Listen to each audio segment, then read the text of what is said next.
Boleh. Baik, Bu, terima kasih. Pertama, pertanyaannya itu apa saja komponen utama yang Ibu sertakan dalam perangkat pembelajaran ini? Oke. Untuk Ibu setiap meskipun ini masih tahap awal dan semua sebenarnya kayak seperti kalau sekarang modul ajar, kalau dulu RPP silabus, modul ajar Ibu pada saat ini sebenarnya semuanya pada umumnya masih berusaha untuk tahap pembelajaran. Jadi kalau untuk setiap komponen dalam pembelajaran itu yang Ibu masukkan dalam modul ajar itu ada berupa tujuan pembelajaran, kemudian metodenya itu kita usahakan nanti semenarik mungkin supaya siswanya lebih bisa bersama-sama berinteraksi dengan kita waktu proses pembelajaran. Kemudian materi dan terutama adalah alat peraga atau media. Jadi kemudian di terakhirnya itu nanti adalah evaluasi, bagaimana cara kita nanti mengevaluasi siswa itu apakah proses pembelajaran kita itu berhasil apa enggaknya. Jadi perangkatnya itu berupa tujuan, kemudian metodenya apa kita tentukan, materinya, kemudian alat peragaannya atau medianya, dan terakhir evaluasi. Itulah dia. Oke. Yang kedua itu sebaiknya seberapa sering guru memperbarui perangkat pembelajaran? Oke. Kalau menurut Ibu, kita sebagai guru bisa saja kapan waktunya kita memperbaharui perangkat ajar kita ini. Mungkin terutama tapi tanpa lari dari tujuan dari yang sudah diharapkan dalam modul ajar itu. Seperti kalau sekarang ini kan ada namanya capaian pembelajaran gitu. Jangan lari dari situ, kita bisa perbaharui mungkin dalam perangkat yang lainnya, contohnya di media, kemudian di apa namanya itu metodenya gitu bisa kita perbaharui. Mungkin untuk yang tahapan ini mereka sudah bosan gitu kan dengan media atau mungkin metode-metode yang kita lakukan selama ini. Mungkin untuk tahapan berikutnya, baik itu mungkin tahap pembelajaran berikutnya, kita bisa rubah aja. Contohnya itu dirubahnya dalam komponen-komponennya itu tadi gitu. Tapi tanpa lari dari tujuan atau capaian pembelajaran yang diharapkan oleh pemerintah yang ada dalam modul ajar gitu. Itu tetap kita berfokus itu, cuma kita perbaharui gitu kan. Seperti pertanyaan seberapa sering, ya mungkin yang melihat melihat udah sampai di mana atau sampai di mana pencapaiannya. Kalau mamanya kira-kira perlu dirubah gitu, tanpa harus ada aturan-aturan mainnya. Kalau menurut Ibu. Oke. Yang ketiga itu bagaimana cara untuk menentukan tujuan pembelajaran pada tiap pertemuan? Oke, seperti yang Ibu pahamin dari diklat yang kami lakukan, nanti mungkin bisa kalian perbaiki kalau memang ada yang salah. Karena menentukan tujuan ini kalau berdasarkan Ibu, itu pertama kita menganalisis dulu.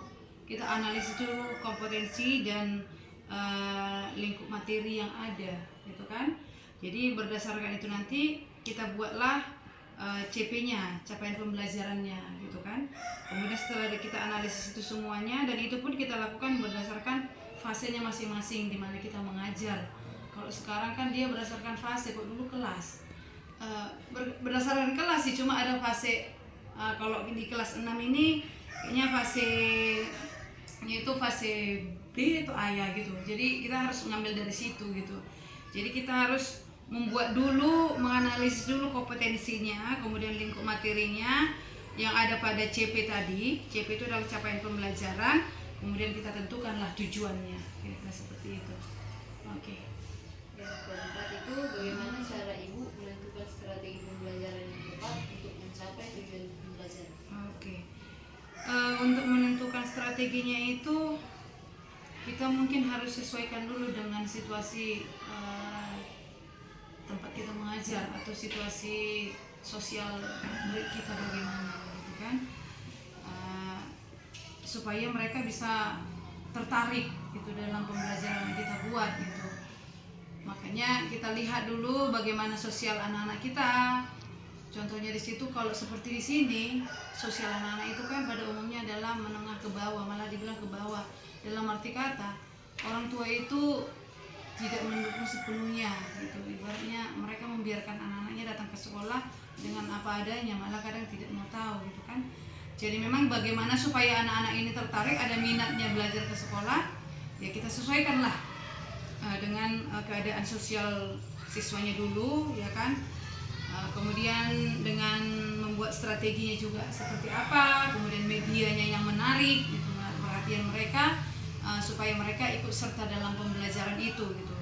Jadi kalau ibu menentukan strateginya itu, ya kita sesuaikan dulu dengan sosial anak-anak, kemudian dengan kemampuan anak-anak, daya pikirnya atau daya tangkapnya, kemudian kita membuat juga strategi atau media yang menarik untuk bisa dipahami oleh siswa dalam memahami materi, gitu aja.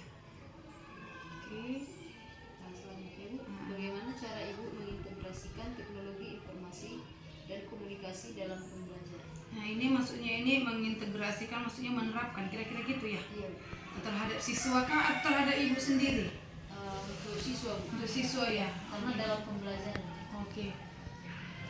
Maksudnya mungkin di sini adalah bagaimana cara kita menginteraksikan atau mengapakan pembelajaran TIK lah ceritanya ya, teknologi ya, atau dalam bentuk komputer atau slide itu ya, kenapa ya, layar ya, atau apa, fokus. Ya. Kalau ibu sih menilai bahwasanya kalau penggunaan TIK ini sangat